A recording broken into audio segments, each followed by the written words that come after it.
Hi friends, R4iലേക്ക് എല്ലാവർക്കും സ്വാഗതം. ഇന്ന് തികച്ചും നെഗറ്റീവായ ഗ്ലോബൽ ഡെവലപ്മെൻറ്റ്സ് ഒരു ഭാഗത്തും അതുപോലെ ഡൊമസ്റ്റിക്കായി വന്നിട്ടുള്ള ഇൻഫ്ലേഷൻ ഡാറ്റകളും മാർക്കറ്റിൽ തികച്ചും പ്രതികൂലമായ ഒരു അന്തരീക്ഷമാണ് ഉണ്ടാക്കിയത്. അപ്പോൾ ഇന്നലെ മാർക്കറ്റിൽ ഉണ്ടായിട്ടുള്ള ആ ഒരു 150 പോയിന്റോളമുള്ള ഗ്യാപ് ഡൗൺ, അതേ രീതിയിലുള്ള ഒരു ഗ്യാപ് ഡൗൺ ആണ് ഇന്നും ഉണ്ടായത്. എന്നാൽ ഇന്നലെ ആ ഒരു ഗ്യാപ്പ് പൂർണ്ണമായി ഫില്ല് ചെയ്തുകൊണ്ട് മാർക്കറ്റ് റിക്കവർ ചെയ്തപ്പോൾ ഇന്ന് മാർക്കറ്റിന് റിക്കവർ ചെയ്യാൻ സാധിച്ചില്ലെന്ന് മാത്രമല്ല, എവിടെയാണോ ഇന്ന് ഓപ്പൺ ചെയ്തത് അതിന് താഴെയാണ് ഇന്ന് ക്ലോസിംഗ് നമ്മൾ കാണുന്നത്.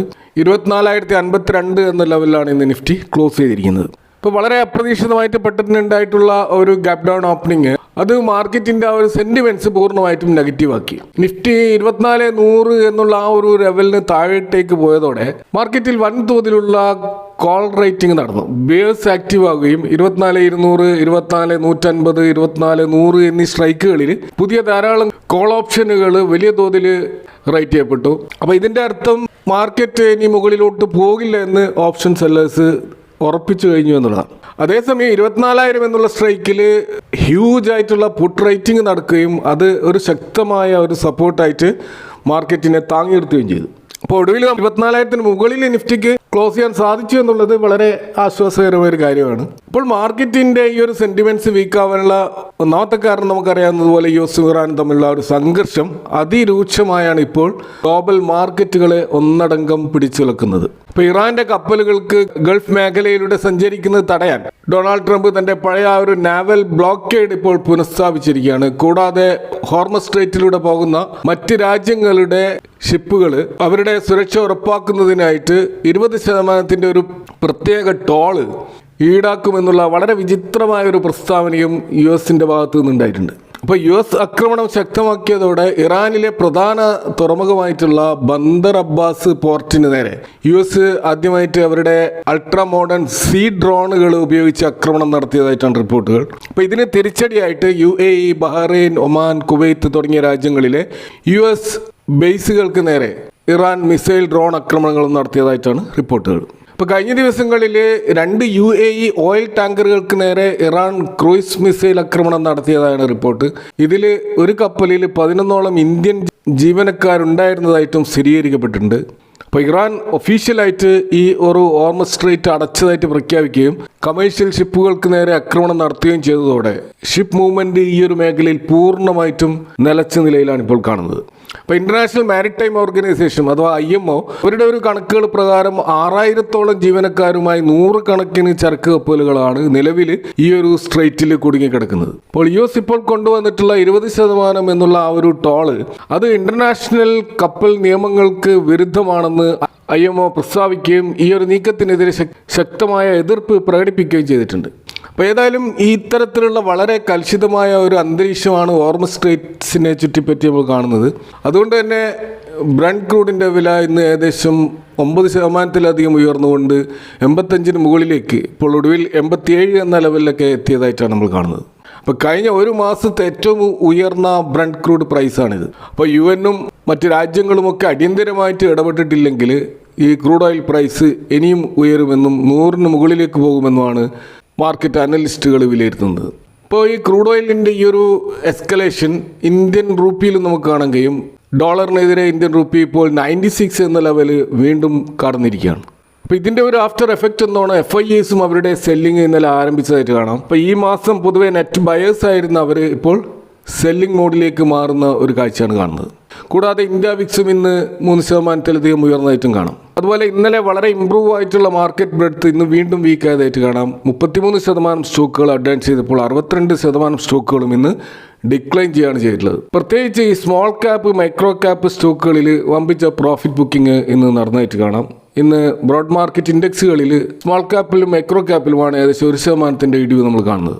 സെക്ടർ വൈസ് നോക്കുകയാണെങ്കിൽ മെറ്റൽ, ഫാർമ, ഹെൽത്ത് കെയർ മേഖലയിലുള്ള സ്റ്റോക്കുകൾ മാറ്റി നിർത്തി കഴിഞ്ഞാൽ ഭൂരിഭാഗം സെക്ടറുകളും നെഗറ്റീവായിരുന്നു. അവിടെ കാര്യമായിട്ടുള്ള ഒരു സെക്ടർ ഷിഫ്റ്റ് നടന്നതായിട്ട് കാണാം. Auto, financials, PSU bank, reality ഇവിടെയൊക്കെ നല്ല പ്രോഫിറ്റ് ബുക്കിംഗ് നടന്നിട്ടുണ്ട്. 1% കൂടുതലുള്ള ഫോള് ഈ സെക്ടറുകളിലൊക്കെ ഉണ്ടായതായിട്ട് കാണാം. കാരണം ഈ സെക്ടറുകളൊക്കെ നല്ല രീതിയിൽ കഴിഞ്ഞ ആഴ്ചകളിൽ മുന്നേറിയ സെക്ടറുകളായിരുന്നു. എന്നാൽ IT ഇൻഡെക്സ് 1% താഴെയുള്ള ഒരു ഫോളാണ് ഉണ്ടായിട്ടുള്ളത്. യഥാർത്ഥത്തിൽ IT സ്റ്റോക്കുകളുടെ നിലവിലുള്ള മൊമെൻറ്റം വീണ്ടും മുന്നോട്ട് പോകേണ്ടതാണെന്നാണ് Q1 റിസൾട്ടുകൾ സൂചിപ്പിക്കുന്നത്. കാരണം നമുക്കറിയാം TCS പുറത്തുവിട്ട ആ ഒരു Q1 റിസൾട്ട്, അതുപോലെ അവർ ഗ്ലോബൽ കമ്പനിയായിട്ട് ABBയുമായി ഒപ്പിട്ടിട്ടുള്ള വൻകിട AI ഡീലുമൊക്കെ മാർക്കറ്റിൽ ഒരു ഉണർവുണ്ടാക്കിയിരുന്നു. അപ്പോൾ അതിനെ ചൂട് പിടിച്ചുകൊണ്ട് ഇന്നലെ HCL ടെക്കിൻ്റെ റിസൾട്ടും വളരെ ഇൻട്രസ്റ്റിംഗ് ആയിട്ടാണ് വന്നിട്ടുള്ളത്. അവരുടെ സെയിൽസ് ഇയർ ഓൺ ഇയറിൽ 14% വർദ്ധിക്കുകയും നെറ്റ് പ്രോഫിറ്റ് ഇയർ ഓൺ ഇയറിൽ 20% വർദ്ധിക്കുകയും ചെയ്തിട്ടുണ്ട്. അതുപോലെ കഴിഞ്ഞ ക്വാർട്ടറുമായിട്ട് കമ്പയർ ചെയ്യുമ്പോൾ 3% വർധനവും നമുക്ക് കാണാൻ കഴിയും. ഇതുകൂടാതെ കമ്പനിയുടെ ചരിത്രത്തിലെ ഏറ്റവും മികച്ച Q1 ഓർഡർ ഡീലുകളാണ് അവർക്ക് കിട്ടിയിട്ടുള്ളത്. ഏകദേശം $2.4 ബില്യൺ ന്യൂ ബുക്കിംഗ്സ് അവർക്ക് കിട്ടിയിട്ടുണ്ട്. അപ്പോൾ ഇതിൽ ആർട്ടിഫിഷ്യൽ ഇൻ്റലിജൻസ് റിലേറ്റഡ് ആയിട്ടുള്ള ബിസിനസ്സിൽ മാത്രം മുൻവർഷത്തേക്കാൾ 62% വമ്പം വളർച്ചയാണ് രേഖപ്പെടുത്തിയിട്ടുള്ളത്. ഇപ്പോൾ ഗ്ലോബൽ ലെവലിൽ HCL ടെക്കിൻ്റെ ആ ഒരു AI സേവനങ്ങൾക്ക് വലിയ ഡിമാൻഡ് ഉണ്ടെന്നാണ് ഇത് സൂചിപ്പിക്കുന്നത്. അതുപോലെ അവരുടെ ഗൈഡൻസ് മാറ്റമില്ലാതെ നിലനിർത്തിയതായിട്ടും കാണാം. അപ്പോൾ മൊത്തത്തിൽ ഗ്ലോബൽ അനിശ്ചിതത്വങ്ങൾക്കിടയിലും കമ്പനി തങ്ങളുടെ ആ ഒരു വളർച്ചാ ലക്ഷ്യത്തിൽ ഉറച്ചു നിൽക്കുന്നുണ്ട്. അപ്പോൾ നിലവിൽ അവരുടെ ഓപ്പറേറ്റിംഗ് മാർജിനിൽ ചില ഇടിവുണ്ടായിട്ടുണ്ട്. അത് അവരുടെ സ്ട്രക്ചറൽ ചേഞ്ചുമായി ബന്ധപ്പെട്ടിട്ടുള്ള ഒരു ഇടിവാണ്. ഇതൊരു വൺ ടൈം ആയിട്ടുള്ള ഒരു ചെലവാണ്. അതുകൊണ്ട് തന്നെ നെക്സ്റ്റ് ക്വാർട്ടറിൽ അത് അവർ പ്രതീക്ഷിക്കുന്നില്ല. അതുകൊണ്ട് ഈ ഓപ്പറേറ്റിംഗ് മാർജിൻ അടുത്ത പ്രാവശ്യം കൂടുതൽ മെച്ചപ്പെടുമെന്നാണ് ഗൈഡൻസിൽ പറയുന്നത്. എന്നാൽ ഇവിടെ കമ്പനിയുടെ എംപ്ലോയീസിൻ്റെ എണ്ണത്തിൽ 3292 ഹെഡ് കൗണ്ട് റിഡക്ഷൻ ഉണ്ടായിട്ടുണ്ട്. എങ്കിലും പുതുതായിട്ട് 1000-ലധികം ഫ്രഷേഴ്സിനെ അപ്പോയിൻറ്റ് ചെയ്യുകയും ചെയ്തിട്ടുണ്ട്. അപ്പോൾ അട്രീഷൻ റേറ്റ് ഒരു 12.7% എന്നുള്ള ലെവലിൽ നിയന്ത്രിക്കാൻ കമ്പനിക്ക് കഴിഞ്ഞിട്ടുണ്ട്. അപ്പോൾ ഇവിടെ ഈ TCSൻ്റെയും HCL ടെക്കിൻ്റെയും റിസൾട്ട് പുറത്തുവിട്ടിട്ടുള്ള ആ ഒരു ശക്തമായിട്ടുള്ള വരുമാന കണക്കുകൾ ഇന്ത്യൻ IT മേഖല പ്രതിസന്ധികളിൽ നിന്നും കരകയറുന്നതിൻ്റെ ഒരു വ്യക്തമായ സൂചനയാണ്. എങ്കിലും ഇന്ന് HCL ടെക്ക് വലിയ ഇടിവിലാണ് ക്ലോസ് ചെയ്തിരിക്കുന്നത്. കാരണം അവിടെ തീർച്ചയായിട്ടും ഒരു പ്രോഫിറ്റ് ബുക്കിംഗ് നടന്നിട്ടുണ്ട്. കാരണം നല്ല റിസൾട്ട് HCL ടെക്കിൽ പ്രതീക്ഷിച്ചുകൊണ്ട് എൻട്രി എടുത്തവർ തീർച്ചയായിട്ടും ഒരു ബുക്കിംഗ് ഇതൊരു അവസരമായിട്ട് കണ്ടിട്ടുണ്ടാവും.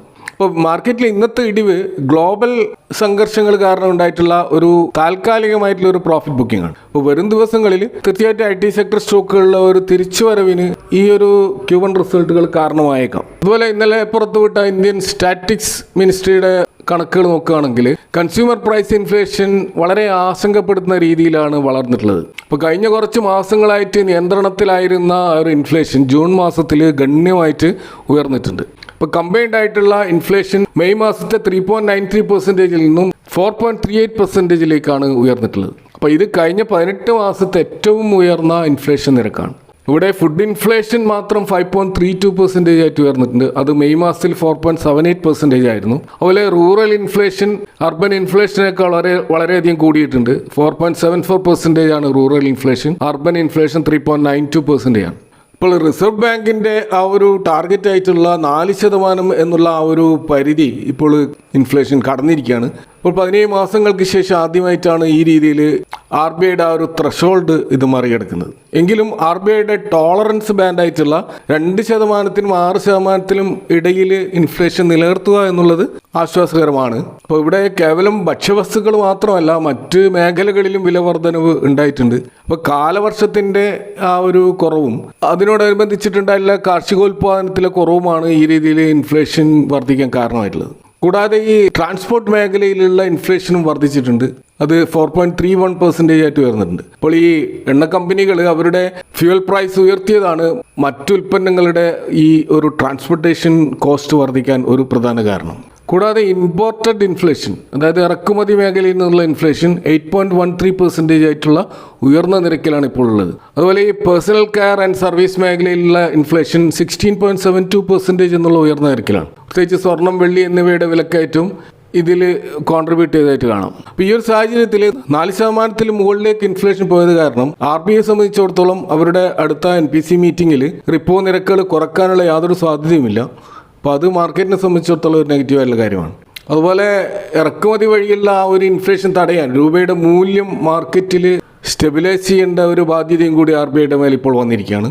ഇപ്പോൾ ചുരുക്കത്തിൽ വരും മാസങ്ങളിൽ നമ്മുടെ മൺസൂണും അതുപോലെ ഗ്ലോബൽ സാഹചര്യങ്ങളും മെച്ചപ്പെട്ടാൽ മാത്രമേ ഇൻഫ്ലേഷൻ 4%-ലേക്ക് താഴെ വരികയുള്ളൂ. അതുപോലെ ഇപ്പോൾ IPO മാർക്കറ്റ് വീണ്ടും ചെറിയ തോതിൽ ഉണരുന്നതായിട്ട് കാണാം. അവിടെ പുതുതായിട്ട് ഒരു IPO ഇന്ന് ഓപ്പൺ ചെയ്തതായിട്ട് കാണാം. അത് SBI ഫണ്ട്സ് മാനേജ്മെൻറ്റ് IPO ആണ്. ഇപ്പോൾ ഇന്ത്യയിലെ ഏറ്റവും വലിയ അസറ്റ് മാനേജ്മെൻറ്റ് കമ്പനിയാണ്, അഥവാ മ്യൂച്വൽ ഫണ്ട് മേഖലയിൽ പ്രവർത്തിക്കുന്ന കമ്പനിയാണ് SBI ഫണ്ട്സ് മാനേജ്മെൻറ്റ് ലിമിറ്റഡ്. അപ്പോൾ ഇവർക്ക് ഏകദേശം 15.3% ഒരു മാർക്കറ്റ് ഷെയർ നിലവിൽ ഇവർക്കുണ്ട്. ഇപ്പോൾ രാജ്യത്തിലെ ഏറ്റവും വലിയ പൊതുമേഖലാ ബാങ്കായിട്ടുള്ള SBIയുടെയും അതുപോലെ യൂറോപ്പിലെ വമ്പൻ ഫണ്ട് മാനേജറായിട്ടുള്ള അമുണ്ടിയുടെയും ഒരു ജോയിൻറ്റ് വെഞ്ചറാണ് ഈ ഒരു SBI മ്യൂച്വൽ ഫണ്ട് കമ്പനി. അപ്പോൾ അതുകൊണ്ട് തന്നെ ഇതിൻ്റെ ഒരു ഡിസ്ട്രിബ്യൂഷൻ നെറ്റ്വർക്കും അതുപോലെ ഇതിൻ്റെ ഒരു ക്രെഡിബിലിറ്റിയും വളരെ ഉയർന്നു നിൽക്കുന്ന ഒരു സ്റ്റോക്കാണിത്. അപ്പോൾ ആളുകൾ ഈ മ്യൂച്വൽ ഫണ്ടുകളിലും സിപ്പുകളിലും നിക്ഷേപിക്കുന്ന ആ ഒരു പണം കൈകാര്യം ചെയ്യുമ്പോൾ കിട്ടുന്ന ഒരു ഫീസാണ്, അഥവാ ഒരു മാനേജ്മെൻറ്റ് ഫീസാണ് കമ്പനിയുടെ പ്രധാനമായിട്ടുള്ള ഒരു റവന്യൂ. അപ്പോൾ ഇന്ത്യയിൽ ഇപ്പോൾ ഇൻവെസ്റ്റ്മെൻറ്റ് ആ ഒരു കൾച്ചർ വലിയ തോതിൽ വളരുന്നത് കൊണ്ട് തന്നെ ഇവരുടെ ബിസിനസ്സും ഗ്രാജുവലായിട്ട് വളരാനുള്ള സാധ്യതയാണ് നമ്മൾ കാണുന്നത്. ഇപ്പോൾ IPOയുടെ ഡീറ്റെയിൽസ് നോക്കുകയാണെങ്കിൽ ജൂലൈ 14 മുതൽ 16 വരെയാണ് ഇത് ഓപ്പൺ ആവുക.